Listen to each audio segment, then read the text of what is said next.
అందరికీ నమస్కారం. Royal Enfield రాకతో ఏపీలో మరొకసారి అద్భుతం జరిగింది. రాయల్ ఎన్ఫీల్డ్ రాకపోతుందో 2200 కోట్లతో రాయల్ ఎన్ఫీల్డ్ ని తీసుకొచ్చిన మన ఆంధ్రప్రదేశ్ చంద్రబాబు నాయుడు గారికి, కూటమి ప్రభుత్వానికి ముందుగా మా ధన్యవాదాలు తెలుపుతా ఉన్నాం.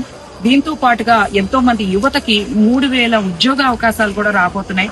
మన నారా లోకేష్ గారు చెప్పినట్టుగా మరి 20 లక్షల ఉద్యోగాలు అన్నట్టుగా ఎంతో మందికి పెట్టుబడులు కూడా తీసుకొస్తున్నారు నారా లోకేష్ గారు. ఆ పెట్టుబడుల ద్వారానే యువతకి ఉద్యోగ అవకాశాలు కూడా కల్పిస్తున్నారు.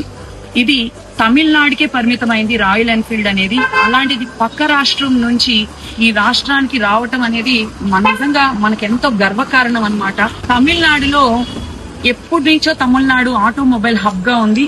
అలాంటిది దానికి దీటుగా, దానికి పోటీగా ఆంధ్ర రాష్ట్రంలో ఇలాంటివి రావటం, ఇలాంటి కంపెనీలు రావటం, ఇన్ని 100 కోట్ల పెట్టుబడులు పెట్టడం అనేది మనం నిజంగా ఎంతో అద్భుతమైన విషయం అన్నమాట. మనం సగర్వంగా తలెత్తుకొని చెప్పుకోదగ్గ విషయము.